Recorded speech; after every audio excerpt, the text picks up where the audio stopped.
मेरे प्यारे दोस्तों, आप सबको मेरा प्यार भरा नमस्कार। अभी अभी भारत सरकार ने 3 नए कानून किसानों के लिए पारित किए और उसी के बाद लगातार पूरे देश से किसानों के आंदोलन स्टार्ट हो गए। किसान सड़कों पे उतर आए हैं और वो अपील कर रहे हैं, गवर्नमेंट से रिक्वेस्ट कर रहे हैं कि उन बिल्स को और उन एक्ट्स को ख़त्म करें, उसको रिवर्ट करें। अपन इस वीडियो में बात करने वाले हैं उन 3 कानून के बारे में जो किसानों के लिए आए हुए हैं और गवर्नमेंट कहती है वो गेम चेंजर है, उसके कारण किसानों का बहुत भला होने वाला है। अपन डिटेल में बात करेंगे इस वीडियो में उन 3 कानून के बारे में। अपन ये देखेंगे कि उन कानून से किसानों को क्या प्रॉब्लम हो रही है और किसानों की क्या अपील है गवर्नमेंट से। दोस्तों, मैं यहाँ क्लियर कर दूँ, मैं किसी भी पॉलिटिकल पार्टी के फेवर में नहीं हूँ और ऐसा नहीं कि मैं बीजेपी के अगेंस्ट में हूँ या फिर मोदी जी के अगेंस्ट में हूँ। मोदी जी की मैं बहुत इज्जत करता हूँ और पिछले 2 लोकसभा इलेक्शंस में मैंने सिर्फ मोदी जी के कारण बीजेपी को वोट दिया, क्योंकि मुझे उम्मीद थी कि मोदी जी इस देश को प्रगति के मार्ग पे आगे ले जा सकेंगे। और दोस्तों, दूसरा कोई ऑप्शन भी नहीं था, मोदी जी के सिवा कोई ऑप्शन नहीं था और कोई पार्टी या फिर कोई भी कैंडिडेट ऐसा काबिल नहीं था जो पीएम बन सके। पर पहले अपन बात करते हैं कुछ फैक्ट्स की, कुछ डाटा की। अगर मैं ये कहूँ कि जब से हिंदुस्तान आज़ाद हुआ है किसानों का लगातार शोषण हो रहा है और किसी भी गवर्नमेंट ने आज तक किसानों के ऊपर कोई खास ध्यान नहीं दिया, तो ये कहना बिल्कुल गलत नहीं होगा। मैं आपको फैक्ट्स दे रहा हूँ, डाटा दे रहा हूँ। अगर अपन बात करें 1950 से 2020 मतलब पिछले 70 साल में, पिछले 70 सालों की अगर बात की जाए तो किसानों की जो इनकम है या आमदनी है वो तकरीबन 21 गुना बढ़ गई है। मतलब अब जो किसान अगर 1950 में 1000 रुपये कमा रहा था तो आज 21,000 रुपये कमा रहा है। वहीं पे अगर अपन बात करें सोने की, गोल्ड की, gold through out the world exchange के रूप में यूज़ किया जाता है, इसलिए बहुत बढ़िया इंडिकेटर है ये समझने के लिए कि कितना चेंजेस आया। 1950 में गोल्ड जो था वो तकरीबन 100 रुपये था 10 ग्राम का। 10 ग्राम सोने की कीमत थी 100 रुपये और वो आज 10 ग्राम की कीमत हो चुकी है तकरीबन 50,000 रुपये। मतलब 500 गुना से ज़्यादा बढ़ चुका है सोना। आप इसी से अंदाज़ लगा सकते हैं कि महंगाई तकरीबन 500 गुना बढ़ चुकी है और किसानों की जो आमदनी है वो सिर्फ तकरीबन 21 गुना। इसी पीरियड की अगर बात की जाए तो जो सरकारी गवर्नमेंट एम्प्लॉयज़ हैं उनकी सैलरी तकरीबन 185 टाइम्स बढ़ चुकी है और उससे भी ज़्यादा सैलरी बढ़ चुकी है गवर्नमेंट लेक्चरर्स और स्कूल टीचर्स की, तकरीबन 205 गुना। अब आप इससे अंदाज़ लगा सकते हैं कि क्यों किसान आत्महत्या कर रहे हैं। वो अन्नदाता जो आपको खाना खिलाता है वो खुद क्यों भूखा है, उसका परिवार क्यों भूखा है और वो क्यों आत्महत्या कर रहा है। अब दोस्तों, अपन बात करते हैं उन 3 एक्ट की, 3 कानून की जिसका सारे किसान विरोध कर रहे हैं। जो पहला बिल है वो है farmer produce trade and commerce promotion and facilitation act 2020। इस कानून को समझने के पहले अपन आज का एग्जिस्टिंग सिस्टम समझ लें क्या है। जब भारत आज़ाद हुआ उस टाइम पे किसानों की हालत बहुत ख़राब थी। वो साहूकार और ज़मींदारों के कब्जे में थे। नॉर्मली हर किसान बहुत गरीब होने के कारण उधार लेता था निजी साहूकारों से और ज़मींदारों से और वो पैसे चुका नहीं पाते थे, जिसके कारण वो उनकी फसल पे और उनकी ज़मीन पे कब्जा करते थे। इसीलिए 1950s में गवर्नमेंट ने कुछ एक्ट्स बनाए और उसी के थ्रू उन्होंने बनाया APMC, agriculture produce marketing committee, जिसको बहुत सिंपल टर्म्स में आज की डेट में कृषि उपज मंडी कहते हैं या बाजार समिति कहते हैं। ये सरकारी गवर्नमेंट मंडियां होती हैं जहां पे किसान जाता है अपनी फसल को लेके और वहां जाके इनको बेच सकता है। अच्छा, यहाँ जब वो किसान जाता है तो यहाँ मिडिल मैन होते हैं जिनको बिचौलिया कहा जाता है। कई जगह पे नॉर्थ इंडिया में इनको अड़तिया कहते हैं और कई जगह गद्दी भी कहते हैं। ये लाइसेंस्ड ओनर होते हैं मिडिलमैन जो किसान से फसल को खरीदते हैं। पर इसके लिए भी गवर्नमेंट ने ना मिनिमम सपोर्ट प्राइस बना रखी है। तकरीबन 22 क्रॉप्स के लिए मिनिमम सपोर्ट प्राइस बना रखी है, जैसे गेहूं हो गया, चावल हो गया और मेन दालें। अब जब किसान उन उपज मंडी में पहुंचता है तो वो अपनी फसल को बेचना चाहता है, वो जाएगा अड़तियों के पास। जो अड़तिया होते हैं वो उसकी क्वालिटी देखते हैं और क्वांटिटी देखते हैं और उसके हिसाब से बोली लगती है। इसकी बोली की स्टार्टिंग पॉइंट होती है मिनिमम सपोर्ट प्राइस MSP, वहाँ से ये बोलियाँ लगना स्टार्ट होती हैं। अब जैसे अगर अपन बात करें गेहूं के लिए तो 1925 जो था वो पर quintal minimum support price government ने लास्ट ईयर के लिए फिक्स किया हुआ था। तो ये स्टार्टिंग पॉइंट होगा, इसके ऊपर बोली लगना स्टार्ट होगी। अब सपोज किसी एक अड़तिये ने कहा कि हम 2000 में खरीद लेंगे, दूसरे ने कहा कि मैं 2100 में ले लूंगा, तीसरे ने कहा 2200 में, किसी ने कहा 2500 में। तो किसान को जो सबसे बढ़िया कीमत देगा वो उसको प्रोडक्ट बेच देगा। ये आढ़तियों को गवर्नमेंट की तरफ से लाइसेंस मिलता है और ये अपना खुद का स्टोर रूम रखते हैं, स्टोरेज रूम रखते हैं, जहां ये फसल को रखते हैं और फिर ये आगे किसी और बिजनेसमैन को बेचेंगे, मतलब व्यापारी या रिटेलर को, बड़े व्यापारियों को या रिटेलर को बेचते हैं। यहाँ जो ये ट्रांजैक्शन होता है उसमें गवर्नमेंट टैक्स भी लगाती है जो 3% से 8.5% तक है अलग अलग स्टेट्स में, जिससे स्टेट गवर्नमेंट को कुछ रेवेन्यू भी जनरेट होता है। दोस्तों, समय के साथ साथ इस एपीएमसी सिस्टम में भी काफ़ी धांधली होने लगी, बदमाशियाँ होने लगी। जो ये आढ़तिया होते थे, मिडल मैन होते थे, इन्होंने अपना खुद का ग्रुप बना लिया या फिर कह सकते हैं आप आपस में साठगांठ कर ली और कुछ भी करके ये फार्मर से एमएसपी पे ही प्रोडक्ट खरीदते हैं, उससे ऊपर नहीं खरीदते। आपस में ग्रुप बना लेते हैं, गैंग बना लेते हैं। जब फार्मर आता है तो बोलते हैं हम इसी पे लेंगे, दूसरा कोई तैयार ही नहीं होता उससे ज़्यादा खरीदने में और फिर मजबूरी में किसान को उसी प्राइस में बेचना पड़ता है। और इसीलिए तकरीबन आज अगर अपन इंडिया में बात करें तो करीबन सिर्फ 6% फार्मर्स जो हैं वो जाके उपज मंडी में अपना प्रोडक्ट बेचते हैं। यहाँ पे जो सरकारी ऑफिसर्स हैं इनके साथ भी इनकी सेटिंग हो जाती है और इसीलिए काफ़ी टाइम से इस एपीएमसी एक्ट में मॉडिफिकेशन चेंजेस की रिक्वायरमेंट थी। अब अगर इस नए कानून को अपन समझें तो इसमें मोटे मोटे दो चीज़ें हैं। गवर्नमेंट ये कहती है फर्स्ट ऑफ ऑल कि हम एग्जिस्टिंग कृषि उपज मंडी के साथ साथ पैरेलल में प्राइवेट मंडी इस्टेब्लिश करेंगे, जहाँ पे बड़े बड़े बिजनेसमैन जिनकी रिक्वायरमेंट है फूड की वो डायरेक्टली आके फार्मर से खरीद सकते हैं। मतलब अब जरूरी नहीं होगा कि किसान जो है मिडिल मैन आढ़तियों को अपना प्रोडक्ट बेचे, वो चाहे तो डायरेक्टली बिजनेसमैन को प्रोडक्ट बेच सकता है। गवर्नमेंट का ये कहना है कि हम बीच में से इन बिचौलियों को हटाना चाहते हैं जिससे किसान को ज़्यादा फायदा हो सके। इन प्राइवेट मंडियों में कोई टैक्स नहीं होगा जिसके कारण उनको फ़ायदा भी होगा। जो दूसरा पॉइंट है वो ये कि किसान अपनी उपज को जाके कहीं भी बेच सकता है। अब उसके पास जोग्राफिकल बैरियर्स ख़त्म हो जाएंगे, कोई डिस्ट्रिक्ट या स्टेट की बाउंड्रीज नहीं रह जाएंगी। मतलब ये कि किसान अगर पंजाब का है तो वो चाहे तो अपने प्रोडक्ट को महाराष्ट्र में बेच दे या फिर कर्नाटका में या फिर ले जाके इवन बंगाल में भी बेच सकता है। दोस्तों, ये दोनों पॉइंट सुनने में तो बहुत अच्छे लगते हैं पर इनमें कुछ प्रॉब्लम है। जो पहला पॉइंट है प्राइवेट मंडी इस्टेब्लिश करना, उसमें जो किसानों का ऑब्जेक्शन है उनका ये मानना है कि अगर प्राइवेट मंडी इस्टेब्लिश होंगी तो जो पुरानी सरकारी मंडियां हैं वो धीरे धीरे बंद होती चली जाएंगी और हो सकता है फ्यूचर में सरकारी मंडियां बंद कर दें, क्योंकि जब उनमें ट्रांजैक्शन नहीं होगा तो उनका रख रखाव, उनके एम्प्लॉय की सैलरी गवर्नमेंट क्यों देगी। और हो सकता है फ्यूचर में वो बंद हो जाएंगी और फिर जब फार्मर किसान जो है डायरेक्टली प्राइवेट बायर्स के कांटेक्ट में आ जाएंगे, बीच में गवर्नमेंट नहीं होगी, तो फिर इनका शायद फ्यूचर में शोषण स्टार्ट हो जाए। हो सकता है फ्यूचर में इनको एमएसपी से भी नीचे बेचना पड़े, क्योंकि इनकी बार्गेनिंग पावर उतनी ज़्यादा नहीं होगी जितनी बड़े कारपोरेट बायर्स की होगी। जो दूसरा पॉइंट है किसान कहीं भी अपनी फसल को बेच सकते हैं, तो दोस्तों ये पहले भी था। कभी भी किसानों के ऊपर कोई रिस्ट्रिक्शन कभी भी नहीं रहा। किसान जब चाहे जहाँ चाहे अपनी प्रोडक्ट को बेच सकता है। पर बड़ी सिंपल सी बात है कि किसान जो है वो नॉर्मली इतनी दूर जाके अपना प्रोडक्ट नहीं बेचेगा, क्योंकि इसमें ट्रांसपोर्टेशन कॉस्ट इन्वॉल्व होगी और स्टोरेज कॉस्ट भी इन्वॉल्व होगी।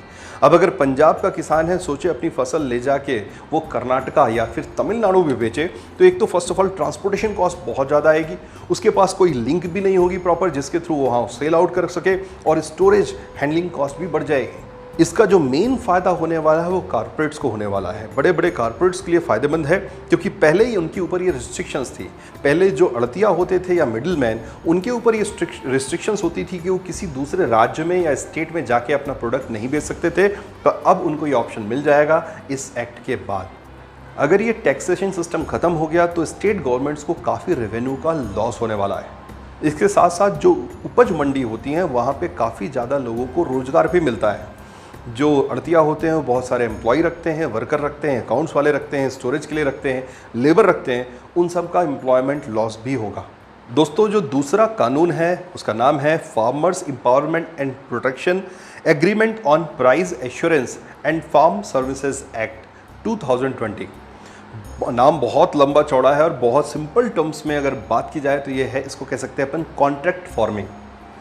जो फार्मर्स हैं, किसान हैं, वो बड़े बड़े एग्रीकल्चर रिलेटेड इंडस्ट्रीज़ के बायर्स से डायरेक्ट एग्रीमेंट कर सकते हैं और जैसे उनकी फसल हो जाएगी उस एग्रीड प्राइस में अपना प्रोडक्ट डायरेक्टली उनको बेच सकते हैं। इससे वो बिचौलियों से बच जाएंगे। बहुत सारी ऐसी बड़ी बड़ी इंडस्ट्रीज़ हैं जिनके लिए रॉ मटेरियल जो है वो एग्रीकल्चर बेस्ड होता है।